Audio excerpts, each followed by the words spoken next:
What up? Welcome back to the channel. I'm Modi J, and we are locked in now. Hey, it's Snowfall, episode 2, same night. The people over at FX said, hey, we owe them. So we're going to give y'all two good-ass episodes. But before we get into all that, shout out to the notification gang. If you're new to the channel, you want to be a part of this, hit the subscribe button, turn on your notification bell so you get something every time I upload.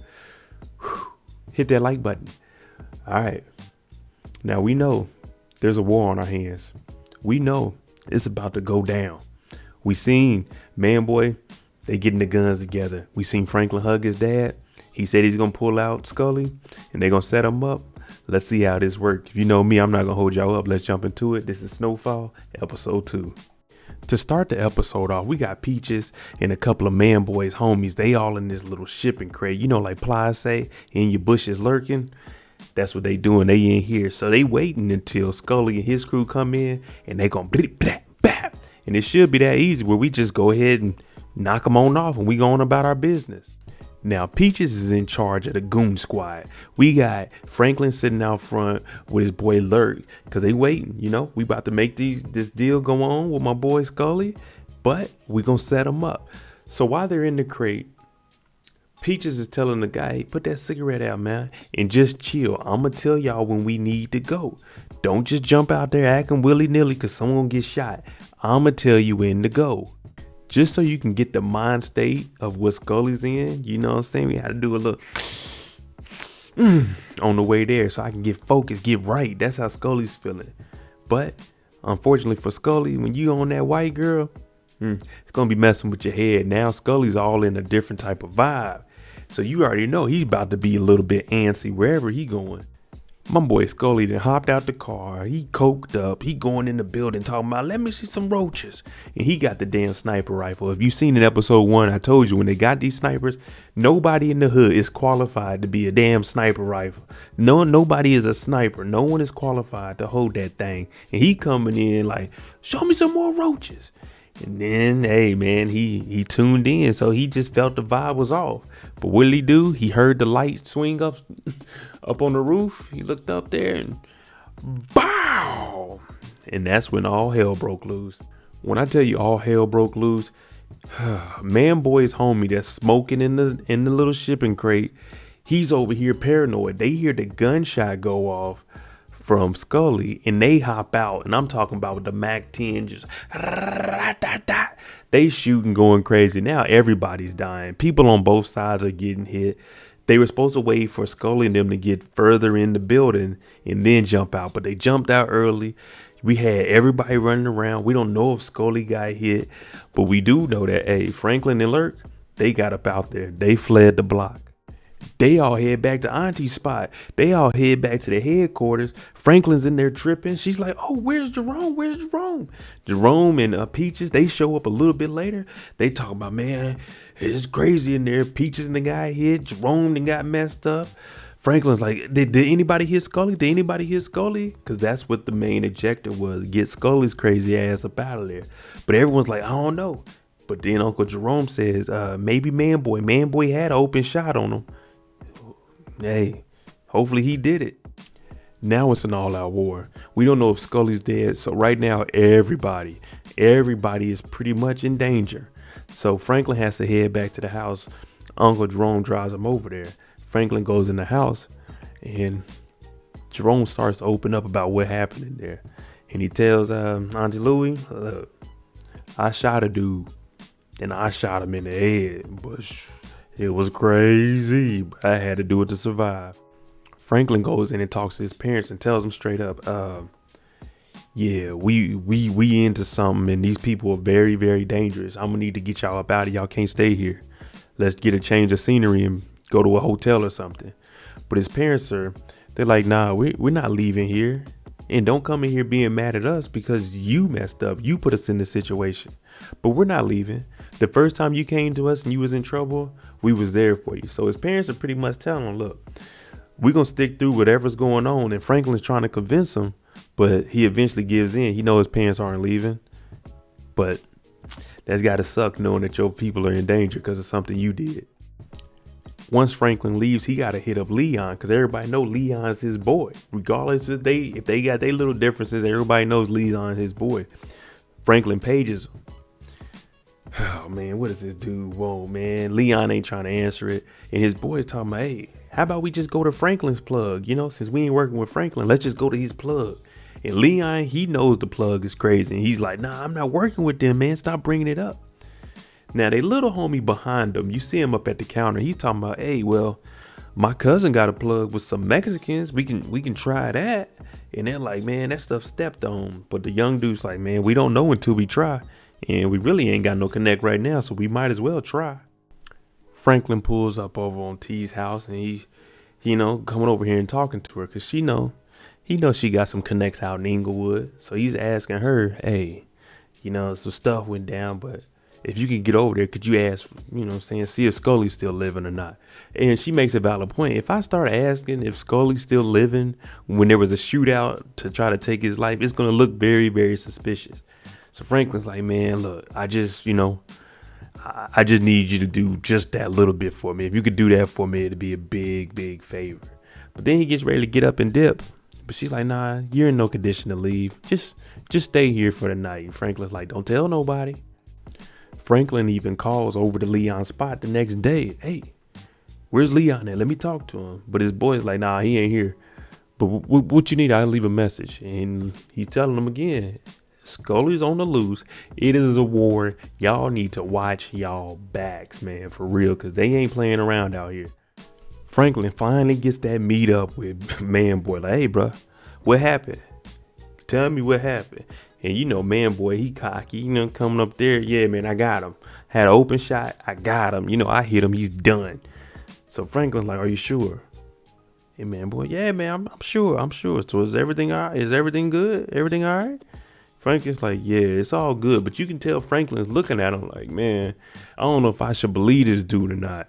The whole plan was messed up because of the little knucklehead friend that's with him right now. They got high, came out shooting. Now we don't even know if Scully's dead or not.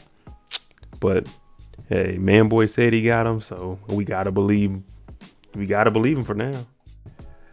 Mama Franklin and Papa Franklin, they have a discussion and they put two and two together. In a newspaper article, there was a shooting from the night before. Franklin left. Franklin came back and told them that they needed to get up out the house because of danger. Yeah. This news article was about Franklin and his boys. Man. You can only imagine what this family is going through knowing Franklin is doing all this. Boy, we got to head back to Mexico to try to get this ordeal with the new chief right. Now, we know we had a deal with old Chief Chala, but the new chief, he ain't trying to have that. And he comes up with a price of, he wants $100,000 every week. Now, Teddy's like, man, 100,000, that's too steep now. Come on, man. What we can do right now, I can get you 50, but you got to give me some time. So the guy's like, all right, I'll give you some time, but I still want $100K. But then he gets on the Mexican guy and asks him, why are you in a wheelchair? Somebody did that to you? He's like, yeah, man, I got, hit right by my spine. He's like, oh, and they still out here? Okay. What he was doing was sizing them up like, yeah, y'all ain't really tough. Y'all ain't went and got the people that got you, so, okay. T shows up to Auntie's boom boom room with some information from Inglewood. Now, she does tell him Scully was hit, but Scully, he ain't dead. All he is mad and angry. And if anything we know about Scully, he's going to act a damn fool once he gets up and going. But it ain't looking too good. So now Franklin's trying to put together a plan. Like, we might need more security. Who all we got? What we got? Because we need to start bunkering down. We finally get to see crazy ass Scully. He in there bleeding all over the couch. Like, dang, man, y'all ain't bringing no towels or nothing. But he's sitting there and they're like, hey, we need to go to a doctor. And Scully, oh, I ain't going to no doctor. Give me that butter knife over there. He starts digging in his arm, pulls the bullet out, gets some whiskey, drinks some, pours it on there. He yelling. But hey, y'all get together, get our whole crew, get everybody and go get Franklin. I'm going to crucify him. But nah, I'm going to do something worse. That's too good for him. Scully is angry and he's after Franklin for that setup. Now Franklin's plan, hey, don't sell anything to anybody affiliated with Scully, anybody that knows Scully. Nah, don't give them anything. This is getting money out of Scully's pocket, which in return means, hey, you can't go to war if you ain't got no money. You ain't got no guns. You ain't got no bullets. You can't afford none of this. You ain't got money coming in. You owe people. So, yeah, that's the plan. We're going to starve them out.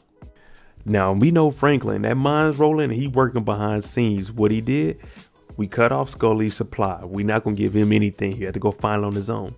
Then he talks to Officer Nix and he tells Officer Nix, I can lead you to some guns that got some bodies on it. You know, it'll be a real big high profile case that you can win. And also, there's some guys in Inglewood if I can get you to go over there. But Officer Nix is like, hey, that's out of my jurisdiction. So Franklin says, I can give you $10,000 each to whatever one of the cops that you get to go in there and get Scully. The dude said 10,000. Nah, I'll do 20,000 and I'll go see about it. We'll see what we can do. Now we get to go back to this nosy reporter and see no one really likes her because she's sticking her nose in everything. Now she's out with the young man that brought her the letter to tell us that Mel is this person and she left once her dad got killed. So the reporter, she's asking questions, and every question that the young man doesn't know, he has to take a drink. And she's just asking him simple questions so she can start piecing together the story. And he's not knowing any of them. So he's like, should I camp out, like stalk the house? Yes. So take a drink. She's just letting him know you need to be doing more work if you're going to be a reporter and make it in this industry. Once they connect to Mel, then they start going in a little bit about Franklin. And they talk about his dad. Okay, his dad works at a shelter.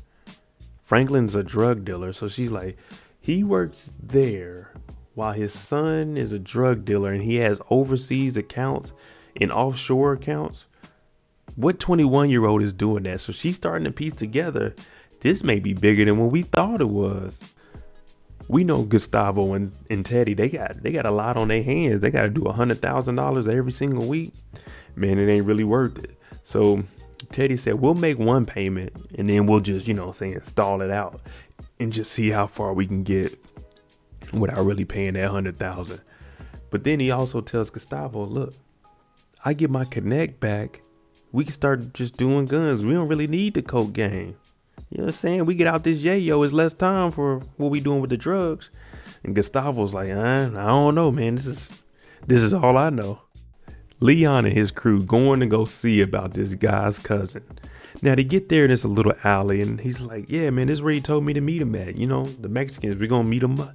But it looks like a setup. Now it's just a dark alley, a dirt alley at that. So it's a field, like a fence on the side in a dark alley.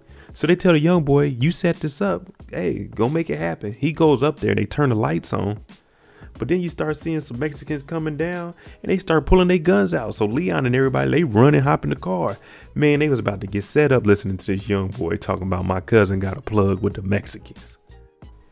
Officer Nix gets up with two of his boys in Inglewood and they go over to Scully's projects and they give them the whole layout. They say, you see that? They got people on the roof. They got people on every corner. So they see us before we even get here. And then once you get inside, there's armed people everywhere in there. And then there's a truck sitting there. So as soon as you come in, someone hops in the truck and boom, they ram you at the front gate. So that'll stop you from coming in and give them time to get anybody out. So the cops, they're looking at this like, nah, your boy Franklin, he trying to set us up. We ain't going in there. That's just, man, that is suicide. Here we go. Miss Irene, the nosy reporter, she comes all the way up. She comes and talks to Alden and she's like, oh, have I ever met you before? He's like, nah, if I did, I remember you. Then she asked him, did he know Fred Hampton? Now, if y'all seen the movie Fred Hampton, Judas and okay. He was like, yeah, I knew him before he went up to Chicago.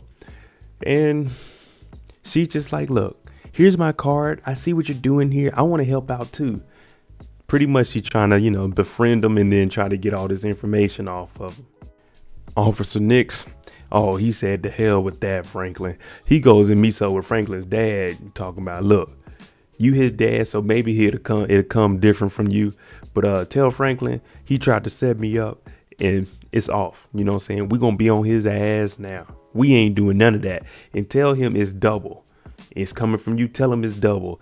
So he came at Franklin's dad to pretty much tell Franklin, hey, we know who your dad is. We know where he works. And it's going to get real ugly if you ain't paying us double.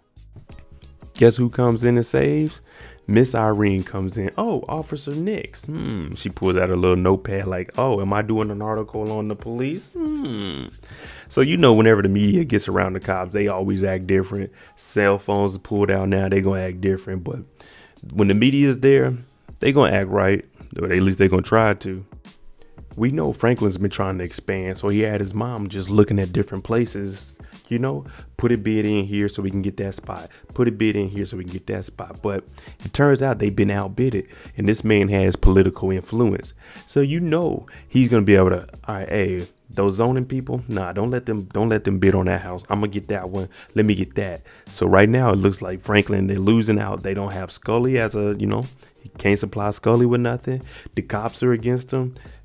We don't know what the hell man boy doing, and he ain't winning no property. So he's about to start losing a lot of money.